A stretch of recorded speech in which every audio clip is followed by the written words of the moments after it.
All right, we're in the home stretch, Essay 3. Just going to give you some pointers on how to maximize your grade on this assignment.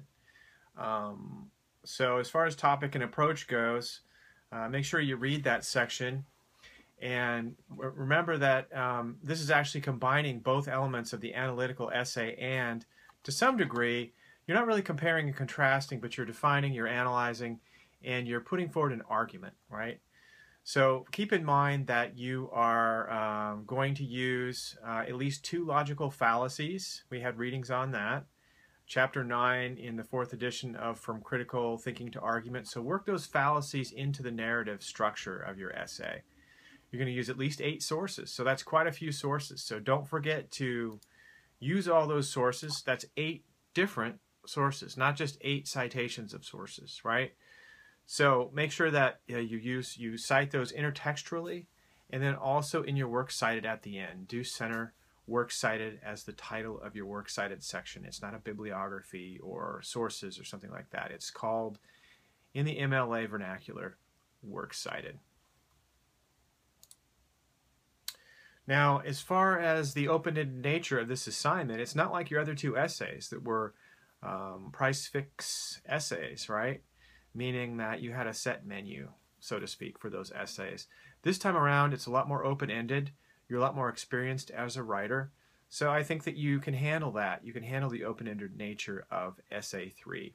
However, in that regard, there is a token assignment offered regarding Naomi Wolf. So if you want to write about Naomi Wolf and the 10 steps to shut down an open society, detailing one of those steps, you can do that, certainly. That's an option, but it is in no way a requirement. It's just there. I used to have that as Essay 3, and then I just decided to open it up, the categories. Bear in mind that this is not an essay where you primarily are furnishing information on a topic, right?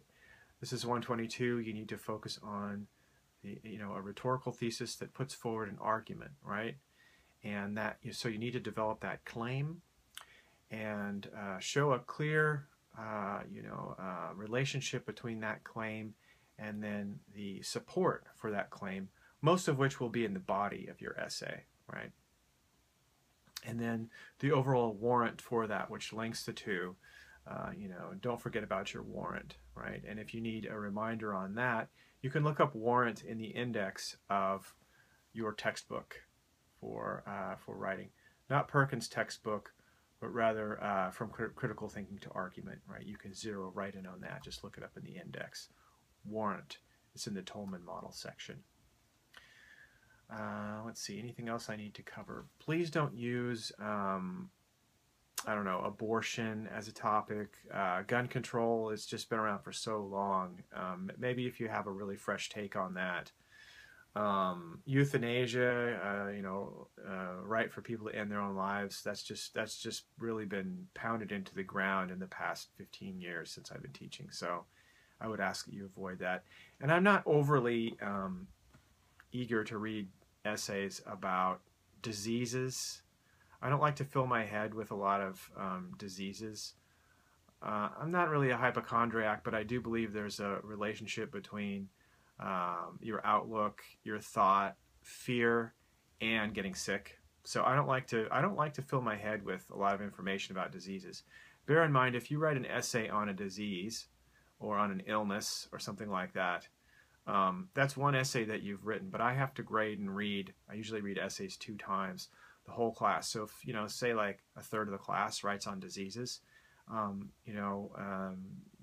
I often teach 2 sections of 122 online. This term, I'm not, but some terms I teach 2 sections. That means I'm reading maybe 100 essays on diseases. I don't like to fill my head with that kind of negativity and graphic imagery, and it makes me uneasy to read just a lot of essays about illnesses and the banes of existence. So that's just a personal preference. If you're just dying to write on a disease, you can, and I certainly won't, look down on the essay or grade it any harder because of it. It's my personal preference. I prefer not to read a bunch of essays about about that. Let's see, anything else I need to go over? Make sure that you meet that minimum word count, and do put your word count, your precise word count, in the header. Don't forget that. It will cost you if you do. If I have to go back, select all of your text, cut and paste it into Word, determine your word count, that makes me a little bit, less than happy to have to do that. So it's just a consideration. You need to put your word count in there. It's a requirement. In the real world, if you're sending out a manuscript to anyone whatsoever for publication and you don't put a word count, they'll throw it away. So it's good practice to make sure you do that word count. Well, I think that'll do it for our brief tutorial on Essay 3. I'm going to keep it fairly brief this time since this is mandatory viewing. And if you have any questions, as always, please read the entire assignment, and then please feel, after you do that, please feel more than free to email me any questions you have. Try to make them particular questions about the assignment if possible, but if they're open-ended questions and if you've read the whole assignment guidelines, I am certainly more than happy to go over it. And feel free to send me follow-up emails. I'm always happy to answer your emails. And if you'd like to meet with me about Essay 3 and the planning of your Essay 3, I do live in Southeast Portland. Feel free to drive up here. I know it's a little bit of a haul, but maybe you find yourself up here for some reason.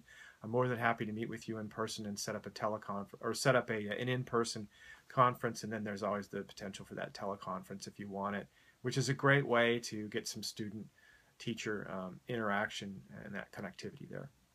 So again, looking forward to reading your big cornerstone project for the term, well, I guess that about does it. Take care. Bye.